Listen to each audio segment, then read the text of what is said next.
TNI atau Tentara Nasional Indonesia yang telah lama mengabdi kepada Indonesia ini sering mengalami pergantian pucuk atau pimpinan panglima.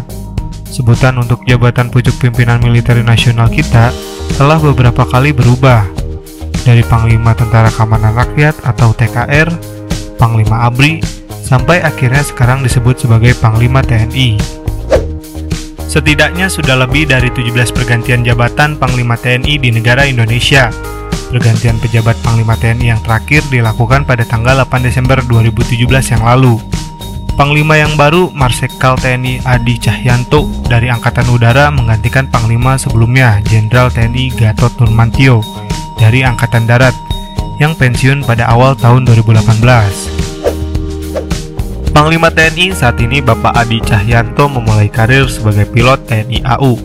Beliau menempuh pendidikan militer di Akademi Angkatan Udara pada tahun 1986 dan Sekolah Penerbang TNI Angkatan Udara pada tahun 1987.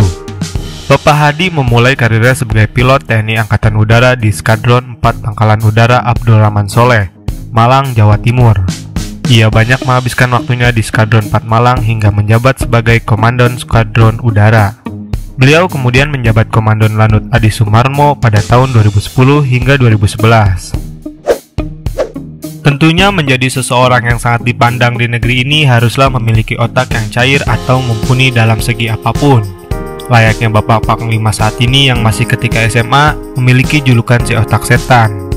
Hal ini dikarenakan beliau dikenal sebagai sosok yang cerdas terutama saat masih di bangku SMA Negeri Lawang.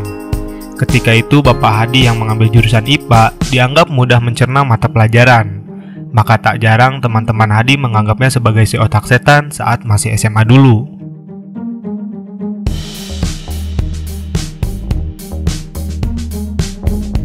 Ada sekitar 12 macam tugas TNI yang catatan kaki ketahui. Jelas ini adalah tugas mutlak milik Panglima TNI. Tentunya dengan tugas yang begitu banyak pasti akan melelahkan. Tetapi kekuatan fisik serta otak yang sudah tertempa akan sedikit meringankan emban tugas tersebut.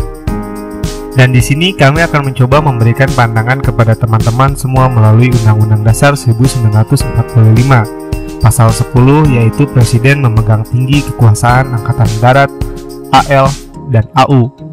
Maka jelas dalam hal ini Presiden masih tertinggi dan TNI bertanggung jawab kepada Presiden.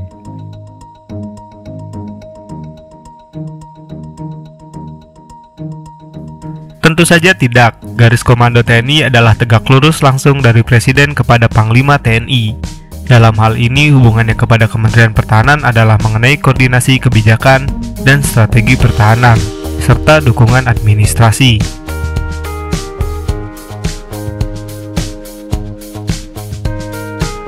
Tentu saja tidak. Menurut Pasal 11 Ayat 1 Undang-Undang Dasar 1945, yaitu menyatakan perang, membuat perdamaian, dan perjanjian dengan negara lain adalah kewenangan Presiden, berdasarkan persetujuan dari DPR. Jadi sangat jelas, walaupun Panglima TNI biasa disebut sebagai pucuk pimpinan TNI, tetap Presiden Republik Indonesia memimpin TNI sesuai dengan kebijakan pemegang kekuasaan tertinggi TNI, yaitu Presiden.